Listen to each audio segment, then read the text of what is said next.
Hello friends, full education support channel में आप सभी का स्वागत है। MCom part 2 semester 4 financial management. Your subject name is financial management. हम लोग चैप्टर नंबर 7 कर रहे हैं, जो कि है budgeting and budgetary control. Very very very important chapter है। 20 मार्क्स आपको एग्जाम में दिला सकता है। बहुत ही इंपॉर्टेंट चैप्टर है ये स्पेशली इम्पॉर्टेंट आपके एग्जाम से रिलेटेड तो है ही। दूसरी चीज ये है कि ये जो चैप्टर है, अगर आप सपोज बिजनेसमैन है, राइट, या फिर आप कोई बिजनेस रिलेटेड टू बिजनेस कर रहे हैं, जैसे कि आप प्रोडक्शन या फिर मैन्युफैक्चरिंग से रिलेटेड अगर आप बिजनेस कर रहे हैं या फिर करने वाले हैं, तो आपको ये चैप्टर बहुत ही इम्पॉर्टेंट है और बहुत ही बेनिफिट देने वाला है। तो इस चैप्टर को बहुत ही सीरियस होकर आपको पढ़ना है। अगर आप इस जैसे कि प्रोडक्शन या फिर मैन्युफैक्चरिंग फील्ड में कोई खुद का करने वाले हैं बिजनेस वगैरह, तो इस चैप्टर को आपको पूरा थ्योरी भी पढ़ना होगा बहुत ही अच्छे से, एकदम कॉन्सेप्ट को क्लियर करके। मैं इस चैप्टर से रिलेटेड सिर्फ और सिर्फ यहाँ पे अभी क्वेश्चन जस्ट करवा रही हूँ। इससे रिलेटेड मैं थ्योरी भी कराऊंगी और थ्योरी का लेक्चर मैं आपको प्रोवाइड करूंगी। लेकिन आप लोग का भी सजेशन चाहिए मुझे कि आप लोग में से कितने लोग रेडी हैं कि उनको ये थ्योरी लेक्चर चाहिए, ठीक है। और देखिए, नॉलेज ना आपको अगर मिल रहा है ना, तो प्लीज टेक दिस नॉलेज, क्योंकि कहाँ पे काम आ जा रहा है आपको पता नहीं चलता, लेकिन आता जरूर है। तो यहाँ पे अब बजटिंग एंड बजटरी कंट्रोल में यहाँ पे देखा जा रहा है कि कॉस्ट कंट्रोल की बात मेजरली यहाँ पे की जा रही है। कॉस्ट कंट्रोल की बात की जा रही है। यहाँ पे बजट का डेफिनेशन भी दिया गया है और इन छोटा सा शॉर्टकट में अभी एक्सप्लेन कर रही हूँ, देन डीप में हम लोग एक्सप्लेन करेंगे। यहाँ पे बजट का मतलब क्या होता है, तो बेसिकली यहाँ पे देखा जाए तो financial and quantitative statement prepare approve prior to define period of time of policy to be pursued during that period of purpose attaining a given objective. It may include income, expenditure and the employment of capital. यहाँ पे जो CIMA है, इनके द्वारा define किया गया budget, और इसमें कहा गया है कि ये एक फाइनेंशियल और एक क्वांटिटेटिव स्टेटमेंट है, जहाँ पे इन सिंपल वर्ड अगर हम कहें, हमारा दिमाग लगाया जाए, तो हमें यही समझ में आएगा कि एक पर्पस के लिए जो कि एक हम बजट बना के चलते हैं। जैसे कि घर में हम देखें तो कैसे घर का बजट रहता है, घर पे फैमिली बजट रहता है हमारा, कि जैसे कि मिल्क मैन है जो घर पे दूध देता है, देने वाला, उसका पैसा अलग से रहता है, देन फिक्स रहता है, राइट। और जैसे कि ये फिक्स बजट हो गया। और लेकिन कोई कोई बजट होते हैं, जैसे कि इलेक्ट्रिसिटी बिल हो गया, वो फ्लेक्सिबल है, कभी ज्यादा कभी कम आ जाता है। लाइट बिल और वाटर का बिल हो गया, और जो टीवी वगैरह आप करते हो तो उसका हो गया। ऐसे बहुत सारी चीजें हैं। अभी राशन का हो गया, वो अलग से। तो इस तरीके से हाँ बजट बनाया जाता है, जैसे घर पे बनाया जाता है। आप लोग मम्मी से डिस्कस कर सकते हो उसके बारे में।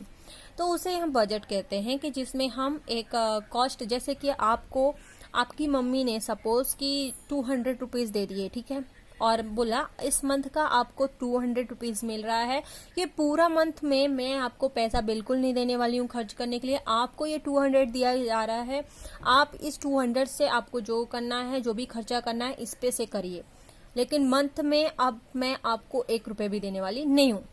अब मम्मी ने 200 दिया है, राइट, मम्मी ने अपनी बजट निकाल के फिर आपको इतना दिया है कि इतने में ही आपको अपना खर्चा निकाल लेना है, और फिर आप भी अपने 200 में से जो भी जो करना होगा वो आप अपने अकॉर्डिंग टू योर बजट आपको करना होगा, right. That is called a budget. In short में मैंने आपको समझाया। यहाँ पे बजट में देखा जाए तो जो टाइप ऑफ बजट्स हैं, तो जैसे कि बजट्स के जो टाइप हैं, एक कवरेज है, एक कैपेसिटी एंड एक कंडीशंस है। कवरेज में मतलब फंक्शनल और मास्टर आता है। फंक्शनल क्या होता है, तो फंक्शनल बजट मतलब कि ये एक ऐसा बजट है जहाँ पे एक पर्टिकुलर फंक्शंस का रिस्पॉन्सिबिलिटी लिया जा रहा है। जैसे कि बजट ऑफ इनकम और एक्सपेंडिचर जो है, इनका एक पर्टिकुलरली रिस्पॉन्सिबिलिटी ली जा रही है कि इतने में होगा। जैसे कि अगर हम देखें तो एग्जाम्पल है, जैसे कि सेल्स बजट हो गया, जब सेल्स परचेस हो गया या फिर प्रोडक्शन हो गया एक्सेट्रा। अब यहाँ पे क्या होता है, एक पर्टिकुलर पर्पस रहता है, इतना ही बजट हम कर सकते हैं। तो सेल्स परचेस करने का हो गया, सेल्स हो गया जैसे कि मुझे इतना खरीदना है, परचेस हो गया कि मैं इतना ही खरीदूंगा, प्रोडक्शंस हो गए, इतना प्रोडक्शन होगा कंपनी में, ऐसे। और तो बड़े बड़े कंपनीज में देखा जाए तो टॉप लेवल के मैनेजमेंट, फिर परचेस डिपार्टमेंट, फिर पर्सनल डिपार्टमेंट। पर्सनल में जैसे कि टॉप डिपार्टमेंट ऑफ कंपनी अगर हम देखें तो टॉप मैनेजर्स रहेंगे, फिर परचेस मैनेजर्स रहते हैं, फिर पर्सनल जैसे कि वर्कर हो गए, जैसे कि अपना HR हो गया, देन और production department, then accounting department हो गया। तो इस तरीके से ये सिस्टम चलता रहता है, एक कंपनी का डिपार्टमेंट है, राइट। तो यहाँ पे परचेस डिपार्टमेंट में यहाँ पे चीजें चलती हैं, देन सेल्स वगैरह यहाँ पे लिखा है। फंक्शनल में और एक चीज है कि जो फंक्शनल होता है, जैसे कि एग्जांपल ऑफ फंक्शनल बजट में सेल्स बजट हो जाता है, परचेस बजट हो जाता है, प्रोडक्शन बजट, कैश बजट, ये सारी चीजें फंक्शनल में आती हैं कि इनके इतने इतने, ये मतलब कि कैश बजट हो गया, परचेस बजट, प्रोडक्शन बजट, ये सारी चीजें बजट में ही आएंगी। ओके। देन मास्टर बजट होता है। मास्टर बजट क्या होता है? तो मास्टर बजट मतलब वो बजट होता है जैसे कि ये sales budget, purchase budget, production budget, इन सब का समरी है, मतलब टोटल ही जो है उनको हम मास्टर बजट बोलते हैं। और फिक्स बजट वो बजट होता है जैसे कि मैंने बताया कि आपका फिक्स कर दिया गया है, राइट, कि आपको 200 दिए गए हैं और आपका वो फिक्स है, राइट। और फ्लेक्सिबल बजट जैसे कि चेंजेस होते रहते हैं, जैसे कि लाइट का बिल वगैरह हो गया, तो इस तरीके से चेंजेस होते रहते हैं वो। तो इस तरीके से, और फ्लेक्सिबल बजट में चेंजेस वगैरह होते रहते हैं और फिक्स तो फिक्स ही रहता है, ठीक है। तो इस तरीके से हमने इसमें शॉर्टकट जाना कि टाइप ऑफ बजट के क्या टाइम है, देन डिस्टिंग बिटवीन्स है, यहाँ पे आप डिफरेंस देख सकते हो, देन मेथड है, ये सब आप थ्योरी है, आपको पढ़ाऊंगी मैं, लेकिन हमारे एग्जाम पॉइंट ऑफ व्यू से क्वेश्चंस आते हैं, वेरी इंपॉर्टेंट क्वेश्चन। तो इसलिए अप्रैल 2019 में स्पेशली फ्लेक्सिबल बजट से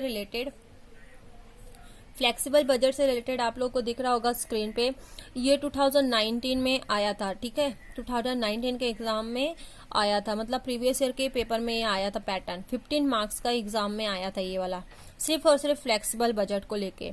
अब यहाँ पे ये फॉर्मेट है, इसको आपको ध्यान से देखना है, इसको फॉर्मेट को हम डिस्कस करेंगे। देन इसी फॉर्मेट के अकॉर्डिंग मैं आपको 2-3 क्वेश्चन करवाने वाली हूँ, ओके। तो फ्लेक्सिबल बजट से रिलेटेड मैं 2-3 क्वेश्चन कराने वाली हूँ, तो वीडियो को एंड तक देखना।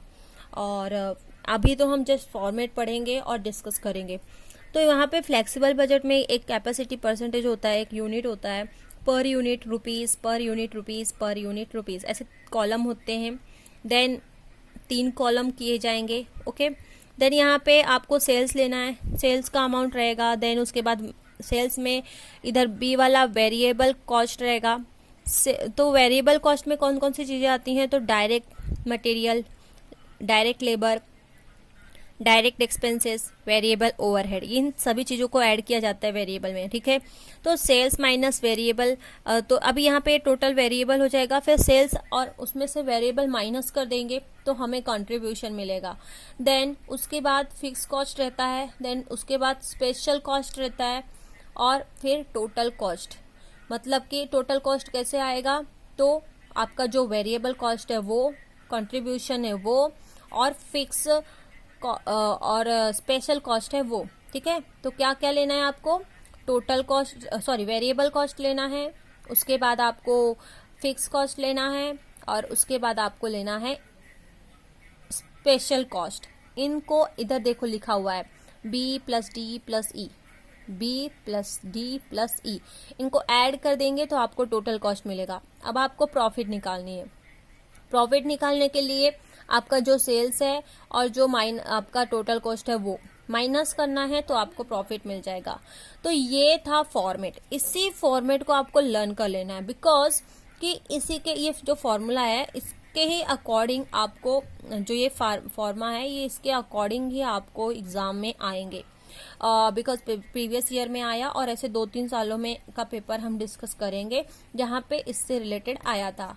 तो मैं अभी डिस्कस जो करवाने वाली थी वो क्वेश्चन मैं आप लोग के सामने बता देती हूँ, ताकि जब हम नेक्स्ट लेक्चर करेंगे तो वहाँ पे मैं आपको बताऊंगी कि कौन से क्वेश्चंस है वो, ठीक है।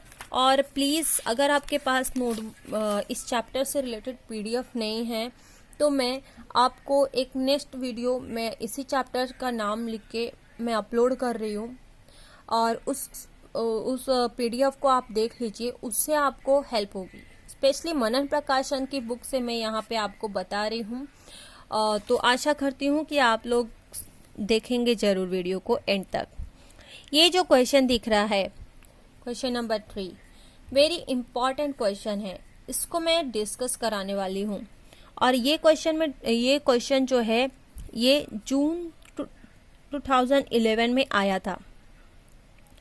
तो जून 2011 में ये क्वेश्चन आ चुका है, इम्पॉर्टेंट है, तो इसको मैं डिस्कस कराऊंगी।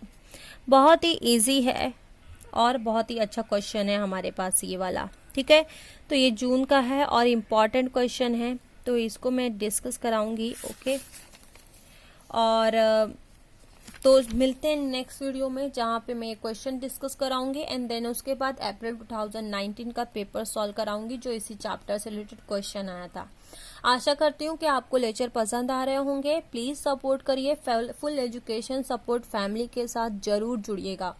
यहाँ पे जितने भी नीडेड स्टूडेंट है उनके लिए फ्री ऑफ कॉस्ट है, यहाँ पे कोई भी पैसा नहीं देना आपको, जस्ट आपको वीडियो एंड तक देखना है। और पसंद आए तो वीडियो को लाइक कर देना, बिकॉज आपके लाइक हमें मोटिवेट करते हैं वीडियोस बनाने के लिए।